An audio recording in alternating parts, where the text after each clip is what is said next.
ආයිබෝවන් අද අපි කතා කරමු ලක්ෂ 15ට අඩුවෙන් මේ දවස්වල ලංකාවේ ගන්න පුළුවන් බජට් කාර් 7ක් ගැන විස්තර.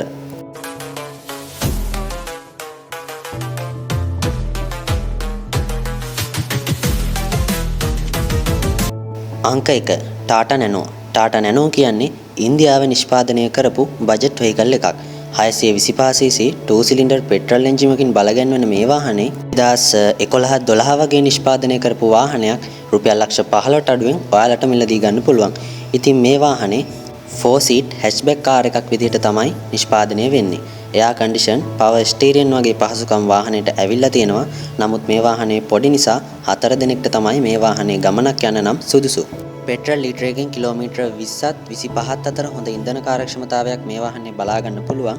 ඉතින් සේෆ්ටි එක ගැන කතා කරොත් නම් ඉතින් දෙන්න වෙන්නේ 0 ස්ටාර්. මොකද මේක බජට් වෙහිකල් එකක්.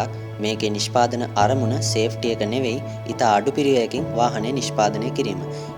මේ මිලට සාපේක්ෂව මේ ටාටා නැනෝ කාර් එක හොඳයි කියලා අපිට කියන්න පුළුවන්. අංක 2 Maruti 800.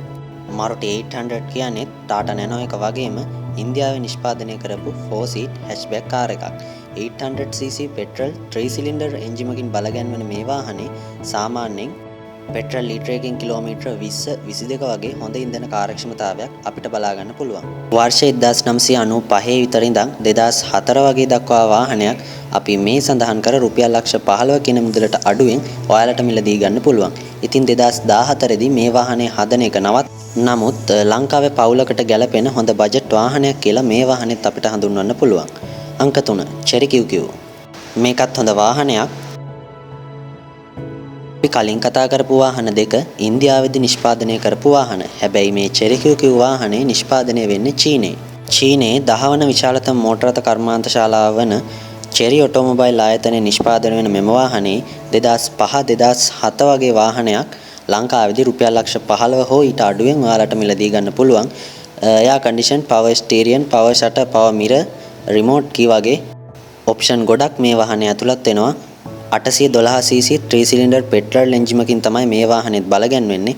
ඉතින් සාමාන්‍යයෙන් ඉන්ධන කාර්යක්ෂමතාවය ගැන කතා කරොත් ලීටරයට කිලෝමීටර් 20-25 අතර ඉතා හොඳ ඉන්ධන කාර්යක්ෂමතාවයක් දැක බලා ගන්න පුළුවන්. ඉතින් ඔයාලා හිතනවා ඇති මෙච්චර ඔප්ෂන් එක මේ වාහනේ ඇයි මේ වගේ ගානකට දෙන්නේ කියලා. ඉතින් ලංකාවේ චීන වාහන වලට තියෙන ඉතා අඩු මාකට් එකක්. ඒ හින්දා තමයි මේ වාහනේ මේ වගේ මුදලකට විකිනෙන්නේ. ඒ වුණාට මට නම් මේ වාහනේ කිසි වරදක් පේන්නේ නැහැ. හොඳට හොයලා බලලා හොඳ වාහනයක් ගන්න. අංක 4 Nissan Tread Sunny. මේක නම් ජපන් කාර් එකක්. 1300 සහ 1500cc වලින් එන මේ වාහනේ 5 seat hatchback කාර් එකක් නෙවෙයි, sedan කාර් එකක්. අපි කලින් කතා කරපු හැම වාහනයකටම වඩා සැප පහසුව ඉඩකඩ අතින් මේ වාහනෙන් ගොඩාක් ඉස්සරහින් ඉන්නේ සහ මේක ජපන් වාහනයක්. ලංකාවේ ජපන් වාහන වලට තියෙන ඉතා ලොකු ඉල්ලුම නිසා මේ වගේ වාහනයක් තමයි රුපියල් ලක්ෂ 15කට අඩුවෙන් ඔයාලට මිලදී ගන්න පුළුවන් වෙන්නේ. ඉතින් 1985-87 වගේ නිෂ්පාදනය කරපු වාහනයක් ඔයාලට රුපියල් ලක්ෂ 15ට අඩුවෙන් මිලදී ගන්න පුළුවන්. ඉතින් මේ වාහනේ air condition, power steering, power shutter, power mirror වගේ හැම ඔප්ෂන් එකක්ම එන ග්‍රේඩ්ස් තියෙනවා. මේ වාහනේ ඉන්ධන කාර්යක්ෂමතාවය ගැන කතා කරොත් සාමාන්‍යයෙන් රේට් කිලෝමීටර් 12-16ත් අතර සාමාන්‍ය ඉන්ධන කාර්යක්ෂමතාවයක් තමයි බලා ගන්න පුළුවන් වෙන්නේ.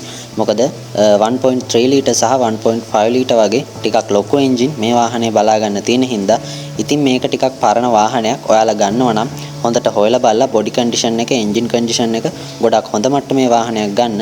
මේ වාහනේ පරණ වුණත් අදටත් ලොකු ඉල්ලුමක් තියෙන වාහනයක්. ඒ හින්දා ලක්ෂ 15ට අඩුවෙන් මේ වාහනේ අපිට ගන්න රෙකමන්ඩ් කරන්න පුළුවන්. අංක 5 මයික්‍රෝ ප්‍රිවිලේජ්. නමවත් අහලා නෑ නේද? මේ වාහනේ තමයි මයික්‍රෝ කර්මාන්ත ශාලාවෙන් ශ්‍රී ලංකාවේ එකලස් කරපු පළවෙනි මෝටර රථය වෙන්නේ.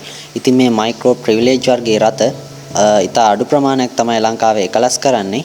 800cc පෙට්‍රල් එන්ජින් එකක් තමයි මේ වාහනේට තියෙන්නේ. ඉන්ධන කාර්යක්ෂමතාවය ලීටරයට කිලෝමීටර් 15-17 වගේ වෙනවා. හැබැයි මේ වාහනේ අපිට වැඩි හොයාගන්න නැති නිසා ලොකු මාකට් එකක් නැහැ. ඒ වගේම ස්පෙයා පාර්ට්ස් වලත් ලොකු හිඟයක් තියෙනවා. ඒ හින්දා මේ වාහනේත් ලක්ෂ 15ට අඩුවෙන් ගන්න තියෙන වාහනයක්. හැබැයි ඔයා මේ වාහනේ ගන්නවා නම් දෙපාරක් නෙවෙයි 3 පාරක් හිතලා බලලා ගන්න.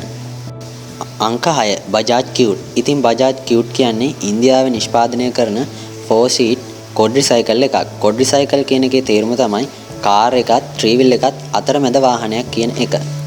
217cc එන්ජිමකින් බලගැන්වෙන මේ වාහනේ සාමාන්‍යයෙන් 4 දිනකට වගේ සාමාන්‍ය ගමනක් යන්න හොඳ ඉඩකඩක් තියෙනවා කියලා කියන්න පුළුවන්. টොප් ස්පීඩ් එක පැයට කිලෝමීටර 50 තමයි වෙන්නේ. හයිවේ එකේ නම් මේ වාහනේ ධාවනය කරන්න අවසර නැහැ. කාර් එකක් තරම්මම සැප පාසු නෑ. හැබැයි නරකත් නෑ. 2017 2018 2019 වගේ නිෂ්පාදනය කරපු බජාජ් කියුට් එකක් රුපියල් ලක්ෂ 15ට අඩුවෙන් ගන්න පුළුවන්. ඉන්ධන කාර්යක්ෂමතාවය ලීටරයට කිලෝමීටර 35ටත් ඉහළ අගයක් ගන්න නිසා මේ වාහනේ අර පිරිමැස්ම අතින් ගොඩාක් ඉදිරියෙන් ඉන්න වාහනයක් කියලා කියන්න පුළුවන්. අංක 7. අද අපි අවසානයේටම කතා කරන්නේ මෙන්න මේ වාහනේ ගැන. මේකේ නම මයික්‍රෝ ට්‍රෙන්ඩ්. ඉතින් ශ්‍රී ලංකාවේ එකලස් කරපු මේ වාහනේ 1000cc 4 සිලින්ඩර් පෙට්‍රල් එන්ජිමකින් තමයි බලගැන්වෙන්නේ.